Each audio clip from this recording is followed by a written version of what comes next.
Hi friends, ഏവർക്കും ഇവിടെ family YouTube ചാനലിലേക്ക് സ്വാഗതം. ഇത് നമ്മുടെ വീഡിയോ എന്ന് പറഞ്ഞാൽ നമ്മുടെ പഴയ അസോള വെച്ചൊരു ഇതാണ് ഒരു ടാങ്കാണ്. നമ്മളിത് ക്ലീൻ ചെയ്യുവാണ്. ഇവിടെ മോളുടെ ആഗ്രഹമൊന്നും ഗപ്പി വേണമെന്ന് പറഞ്ഞിട്ട് നമ്മളെന്നാൽ ഇത് ക്ലീൻ ചെയ്തിട്ട് ഗപ്പിയെ ഇടാമെന്നുള്ള ഇതിലാണ്. എന്നാൽ അതെല്ലാം ക്ലീൻ ചെയ്ത് നമ്മൾ സെറ്റാക്കി വെച്ചിട്ടുണ്ട് വെള്ളം. ഇനി ഗപ്പിയെ മേടിക്കാൻ പോവാം. ഞാനും മോളും കൂടെ ഇങ്ങനെ കുറേ തപ്പി കിടന്നപ്പം കുറേ കടകളൊക്കെ അടച്ചു പോയി. അങ്ങനെ ഒരു കട കിട്ടി.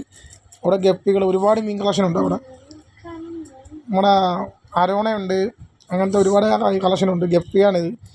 നമ്മുടെ റെഡ് ടൈൽ പ്ലാറ്റിനം ഗപ്പിയാണ് മേടിച്ചത്. അത് എപ്പോഴും ഡിമാൻഡുള്ള ഗപ്പിയാണ്, നല്ല ഇമ്മ്യൂണിറ്റി പവറുള്ള ഗപ്പിയാണ്, കാണാനും ഭംഗിയാണ്.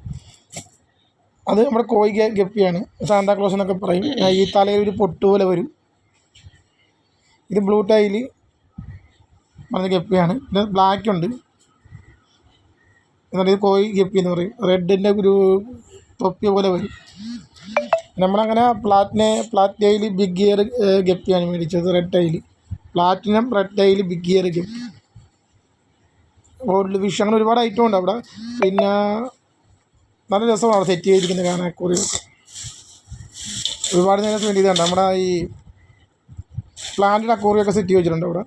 അങ്ങനെ നമ്മൾ പായലും മേടിച്ചായിരുന്നു കേട്ടോ. നമുക്ക് അതിലിടാൻ പറ്റിയ പായലും നമ്മൾ ഒരു പ്ലാറ്റിനം ഗപ്പിയും മേടിച്ചിട്ടുണ്ട്. അങ്ങനെ മോള് ഹാപ്പിയാണ്. അക്സസറീസ്, അക്വേറിയത്തിൻ്റെ അക്സസറീസ് സാധനങ്ങൾ ഒരുപാടുണ്ട്. എനിക്കിഷ്ടപ്പെട്ട ഇതാണ് കേട്ടോ. നമ്മുടെ ഈ ബ്ലാക്ക്, റെഡ്, ഗ്രീനൊക്കെ ഉള്ള നമ്മുടെ ഇപ്പോഴത്തെ സീബ്ര ലൈൻ മീനുണ്ട്. അത് ഫ്രണ്ടിൽ തന്നെ വലിയൊരു അക്വേറിയം സെറ്റ് ചെയ്തിട്ടുണ്ട്. നല്ല രസമുണ്ട് തന്നെ കാണാം. യെല്ലോ, റെഡ്, ഗ്രീൻ, വൈറ്റ് എല്ലാം ഉണ്ട്. അത് നല്ല രീതിയിൽ സെറ്റ് ചെയ്ത് വെച്ചിട്ടുണ്ട്. പിന്നെ പ്ലാന്റുകളുണ്ട് തന്നെ, ഒരുപാട് പ്ലാന്റ് വെറൈറ്റി ഐറ്റം ഉണ്ട്. നമ്മുടെ അക്വേറിയം സെറ്റ് ചെയ്യാൻ പറ്റുന്ന പ്ലാന്റുകളുണ്ട്. ഒരുപാട് കളക്ഷനുണ്ട്.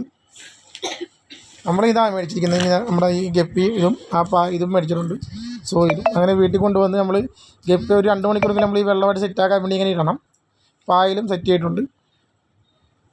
അതിനുശേഷം മോള് തന്നെ അതിനെ അയച്ച് ഗപ്പികളെ അയച്ച് നമ്മുടെ ബേസിനിലേക്ക് വിട്ടിട്ടുണ്ട്. ഫുഡ് നമ്മൾ മേടിച്ചിട്ടുണ്ട് കേട്ടോ. നമ്മൾ വല്ല ബ്രീഡിങ് കൺസെപ്റ്റ് ഒന്നുമില്ല. നമ്മൾ ബ്രീഡിങ്ങിന് കൺസെപ്റ്റ് ആണെങ്കിൽ നമ്മൾ ഈ ചെറിയ മെഷ് വെച്ചിട്ട് ഒരു അല്ലെങ്കിൽ ഉള്ളിക്കൊട്ടയൊക്കെ വെച്ച് സ്പോഞ്ച് കെട്ടി, ബ്രീഡിങ് കൺസെപ്റ്റ് ഒന്നുമില്ല. ബ്രീഡിങ് കൺസെപ്റ്റ് ഒക്കെ ആണെങ്കിൽ നമ്മൾ ഈ ഉള്ളിയൊക്കെ കൊണ്ടുവരുന്ന കൊട്ടയിൽ അതിൻ്റെ സൈഡിൽ സ്പോഞ്ച് കെട്ടി ബ്രീഡിങ് പേർ അതിൻ്റെ അകത്ത് വിടുക. ബ്രീഡാകുമ്പോൾ കുഞ്ഞുങ്ങളൊക്കെ അതിൻ്റെ ഹോളിൽ കൂടെ വെളിയിലേക്ക് വരുമ്പോൾ കുഞ്ഞുങ്ങളെ തള്ള തിന്നുന്നതിൻ്റെ പ്രവണത കുഴപ്പമാകും.